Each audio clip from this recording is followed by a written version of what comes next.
Hi hello friends, வணக்கம் எல்லாருக்கும். நம்ம இன்றைக்கி இந்த வீடியோவில் என்ன பார்க்க போகிறோம்னா, அதாவது நம்மளோட பிஎஃப் அக்கௌண்ட்டில் வந்து ஒரு 5 அல்லது 10 இயர்ஸ்க்கு அப்புறம் எவ்வளோ வந்து நம்மளுக்கு வந்து அமௌண்ட்டு வரும் சேர்ந்துருக்கும் அப்படிங்கிறத நம்ம இந்த வீடியோவில் எப்படி கால்குலேஷன் பண்ணுறது அப்படிங்கிறத நம்ம இந்த வீடியோவில் பார்க்கலாம். அதுக்கு நீங்கள் வந்து அஃபிஷியல் வெப்சைட் வந்து passbook.ebf india.gov.in அந்த இது வந்து நீங்கள் ஓப்பன் பண்ணிக்கங்க.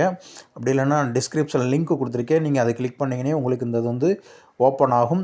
இதில் வந்து நீங்கள் வந்து ஃபார் எம்ப்ளாயீஸ் சர்வீஸ்க்குள்ளே போய் ஃபார் எம்ப்ளாயீஸ் இருக்கு பார்த்தீங்களா, அந்த இதை நீங்கள் கிளிக் பண்ணிக்கிங்க.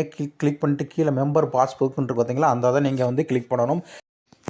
இதில் வந்து உங்களோட யூஏஎன் நம்பர், அதுக்கப்புறம் பாஸ்வேர்டு அடிச்சுட்டு கீழே கேப்சா கோட் இருக்குது பார்த்தீங்களா, அந்த இதை நீங்கள் கிளிக் பண்ணணும். கிளிக் பண்ணிட்டு சைன்இன் அப்படின்ட்டு இருக்கு பார்த்தீங்களா, கீழே அந்த இதை நீங்கள் கிளிக் பண்ணிங்கன்னா உள்ளே உங்களுக்கு வந்து சைன்இன் ஆயிரும். இப்போ உள்ளே உங்களோட டீட்டெயில் வரும், உங்கள் எவ்வளோ அமௌண்ட் இருக்குது அப்படிங்கிறத காமிக்கும். இப்போ வந்து நம்ம எப்படி கால்குலேஷன் பண்ணுறது அப்படின்னா, கீழே வந்து கால்குலேஷன் அப்படின்னு கடைசியாக ஒரு டேப் இருக்குது பார்த்தீங்களா, அந்த இதில் நீங்கள் கிளிக் பண்ணிவிட்டு இபிஎஃப் கால்குலேட்டர் அப்படின்ட்டு இருக்கும். அந்த இதை இப்போ நீங்கள் கிளிக் பண்ணிங்கன்னா இப்போ கரண்ட்டில் எவ்வளோ இபிஎஃப் அமௌண்ட் இருக்குது அப்படிங்கிறது வரும்.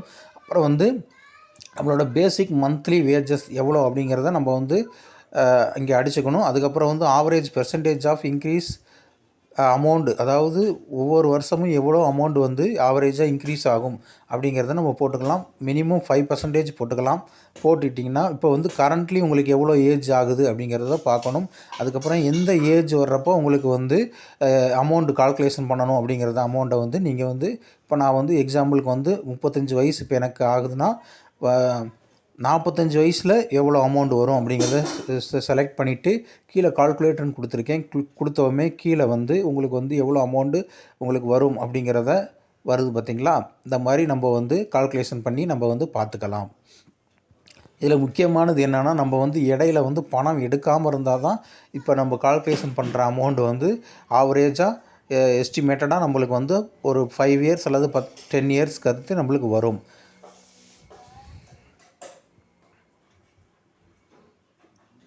ஓகே ஃப்ரெண்ட்ஸ், இந்த வீடியோ உங்களுக்கு ரொம்ப யூஸ்ஃபுல்லாக இருந்திருக்கும்னு நினைக்கிறேன். மீண்டும் வேறு ஒரு வீடியோவில் பார்க்கலாம். ஓகே, பாய்.